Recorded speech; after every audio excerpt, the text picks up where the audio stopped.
Assalamualaikum warahmatullahi wabarakatuh. Perkenalkan, nama saya David Fitri Alfian Sutanto dengan NIM 240505027. Saya dari program studi pendidikan teknik otomotif Rombel A. Pada kesempatan kali ini saya akan membahas terkait cara kerja dan juga analisa terkait sistem power mirror. Oke, langsung saja ke pembahasannya. Baik, saya akan menjelaskan terkait cara kerja sistem power mirror. Sebelumnya saya ingin menjelaskan terkait apa sih itu power mirror.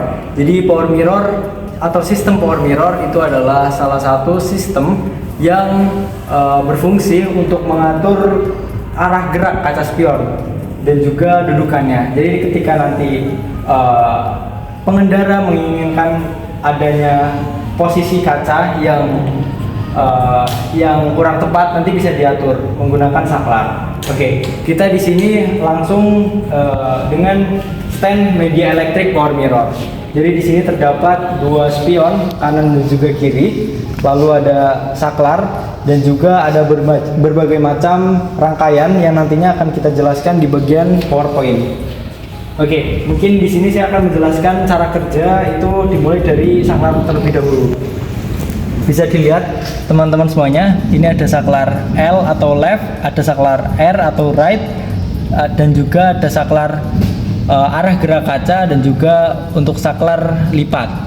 Oke, mungkin saya akan menjelaskan bagaimana sih cara kerja atau fungsi dari saklar ini gitu.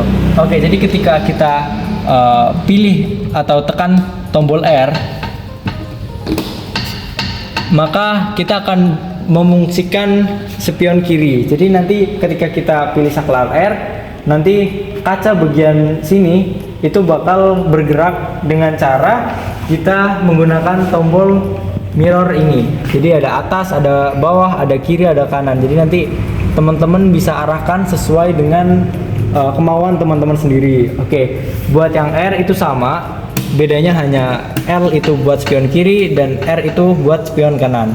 Oke, selanjutnya ini ada tombol untuk melipat kaca. Jadi ketika kita mencet tombol ini, jadi nanti buat kedua kaca itu akan menutup secara bersamaan. Oke, mungkin terkait cara kerja dari sistem power mirror cukup sekian. Dilanjut dengan analisis rangkaian power mirror.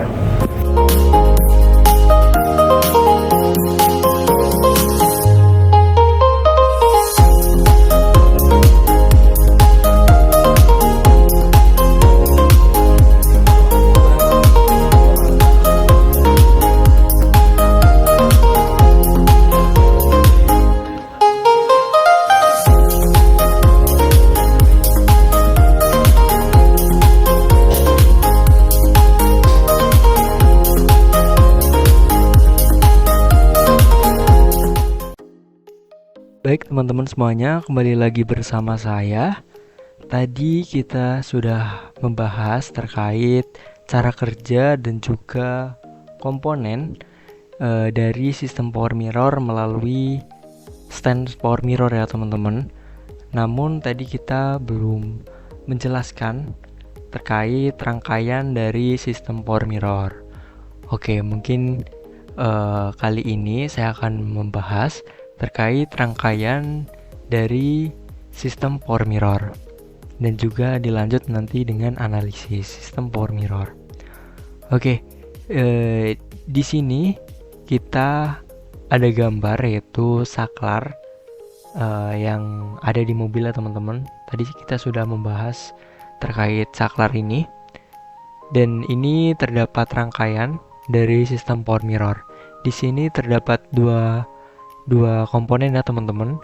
Jadi di sini ada saklar dan di sini ada motor penggerak. Oke, perlu diketahui ya teman-teman semuanya. Di sini ada tombol left atau kiri. Jadi nanti ketika kita memencet kiri, kita akan menggerakkan saklar bagian kiri dan juga kanan. Dan perlu diketahui teman-teman semuanya, untuk rangkaian kiri dan juga kanan di bagian kiri dan juga kiri dan kanan bagian kanan itu sama-sama terhubung.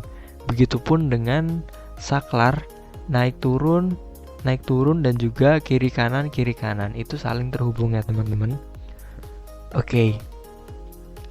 Dan eh, tadi kita sudah memencet tombol left itu, maka rangkaian kiri dan juga kanan ini saling terhubung. Oke, itu kan tadi kiri ya teman-teman. Mungkin selanjutnya kita coba kanan. Oke, ini adalah kanan.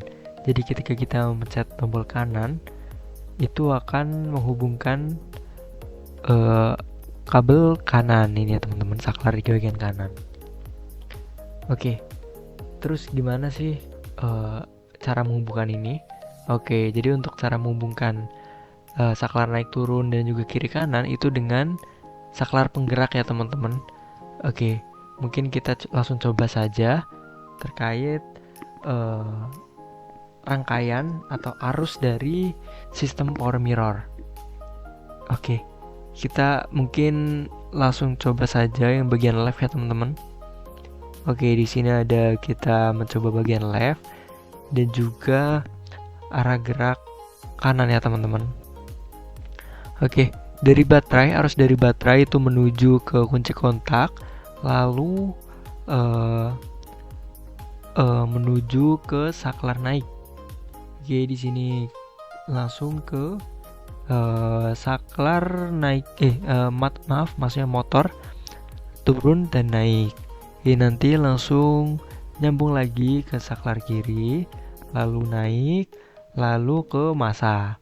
Oke, pada posisi ini saklar akan menghubungkan ke motor dan motor terkena arus, dan akibatnya yaitu saklar akan berputar ke arah jarum jam. Oke, tadi kita ulangi ya teman-teman. Oke, arus masuk ke motor. Ketika sampai massa, maka motor akan berputar searah jarum jam. Oke, seperti itu teman-teman. Begitupun nanti ketika kita memencet tombol kiri, maka akan menghubungkan saklar kiri. Kalau kanan, maka kanan. Kalau atas, maka seperti ini naik ya teman-teman. Kalau bawah, itu nanti ini akan terhubung ke bawah. Dan untuk saklar arusnya nanti akan mengikuti di mana saklar itu terhubung, seperti itu teman-teman. Oke, mungkin satu saja cukup ya teman-teman terkait arus, contoh arus, gimana sih alur dari arusnya itu sendiri, gitu teman-teman. Nanti yang lainnya itu menyesuaikan.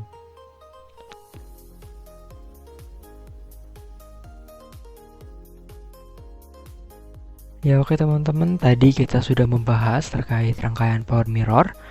Kali ini kita akan membahas analisis rangkaian sistem power mirror. Oke, ini adalah rangkaian yang tadi ya teman-teman, ketika saklar diposisikan ke posisi left dan saklar penggerak diposisikan ke arah naik. Ini adalah rangkaiannya teman-teman, tadi kita sudah bahas. Dan ini teralirkan ke massa ya teman-teman. Jadi pada posisi ini motor penggerak turun naik itu akan berputar mengikuti arah jam. Nih lihat teman-teman, motornya berputar ya. Oke, selanjutnya tadi kita sudah membahas terkait rangkaiannya. Setelah ini kita akan membahas terkait analisis kerusakan. Jadi bagaimana sih ketika ada beberapa kerusakan di rangkaiannya. Oke, ini adalah salah satu latihan kita, analisis kita ya teman-teman.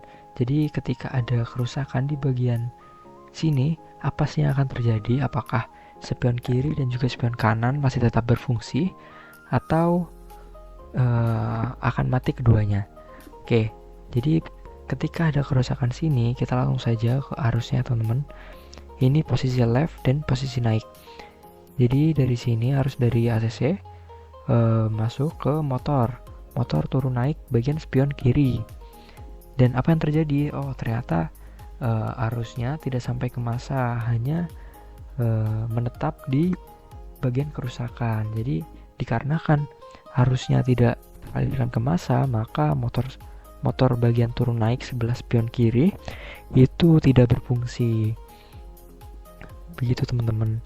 Oke, ini kan tadi bagian left terus naik ya teman-teman. Gimana sih kalau yang lainnya, apakah masih berfungsi secara normal atau mati semuanya nih? Oke, kita cek saja. Oke, kali ini kita bagian left, itu bagian turun ya teman-teman, saklarnya turun terhubung. Tapi dikarenakan kerusakan di bagian sini, jadi arus dari baterai itu hanya menetap di sini, tidak sampai ke saklar turun naik. Jadi sama saja teman-teman, sama seperti tadi, arusnya hanya mengendap di sini, sehingga tidak teraliri arus listrik, sehingga motor turun naik spion kiri itu tidak berfungsi. Seperti itu. Oke, mungkin lanjut. Oke, ini ketika left dan posisi saklar ke kanan. Bisa dilihat teman-teman, ini kanan-kanan saling terhubung ya. Namun arus dari baterai itu masuk ke motor kiri dan kanan bagian spion kiri, namun tidak teralirkan ke massa dikarenakan di sini terdapat kerusakan ya teman-teman. Jadi arusnya tidak sampai ke massa. Alhasil motor dari kiri dan kanan ini tidak berfungsi atau tidak berputar. Oke, seperti itu. Oke, mungkin next. Kan tadi udah spion kiri ya, dan ternyata spion turun naik dan kiri kanannya itu tidak berfungsi dua-duanya. Tapi gimana sih di bagian kanannya, apakah masih berfungsi normal atau sama saja? Oke, ini adalah rangkaian right dan posisi saklar ke naik. Bisa dilihat di sini arus dari baterai ke saklar naik, terus bisa masuk ke motor turun naik nih teman-teman. Lalu sampai ke massa. Ini pada posisi ini motor turun naik spion kanan itu teralirkan arus ke massa ya teman-teman. Jadi kerusakan di bagian sini itu tidak ngaruh. Jadi spion kiri bagian turun naik itu masih berfungsi. Dan gimana sih dengan motor kiri kanan, apakah masih berfungsi secara normal? Jawabannya masih ya teman-teman. Jadi ketika kita lihat, ketika ini terhubung kiri kanan itu, maka akan teraliri arus listrik dan nanti berujung ke massa. Jadi buat kerusakan di bagian sini itu tidak ngaruh ya teman-teman. Oke, jadi untuk kesimpulannya, jika terdapat kerusakan di bagian X ini, maka yang akan terjadi adalah spion di bagian kiri, yaitu motor kanan, motor kiri, dan motor turun, motor naik, itu tidak berfungsi keduanya. Alhasil spion kiri itu mati total. Sedangkan spion kanan itu untuk motor kiri kanan dan juga motor turun naik itu sama-sama mendapat massa karena tidak ada kerusakan. Alhasil spion kanan itu berjalan normal seperti biasanya. Seperti itu teman-teman. Jadi ini adalah analisis rangkaian sistem power mirror. Oke.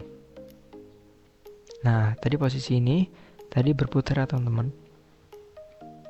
Nih, berputar teman-teman, berputar mengikuti arah jam. Oke, tadi kita sudah membahas terkait analisis, dan tentunya ini bisa membuat latihan teman-teman semuanya. Jadi kali ini ada latihan analisis sistem power mirror. Jadi ini adalah latihannya teman-teman. Jika terdapat kerusakan di bagian X, apa yang akan terjadi? Apakah spion kiri kanan akan berfungsi selayaknya rangkaian biasanya, atau terdapat kerusakan, apakah spion kiri berfungsi tapi spion kanan tidak, atau sebaliknya? Seperti itu teman-teman. Oke, mungkin terkait analisis rangkaian sistem power mirror cukup itu saja. Terima kasih teman-teman. Baik, itu adalah pembahasan terkait cara kerja dan juga analisis kerusakan sistem power mirror. Terima kasih sudah menonton, kurang lebihnya mohon maaf. Wassalamualaikum warahmatullahi wabarakatuh.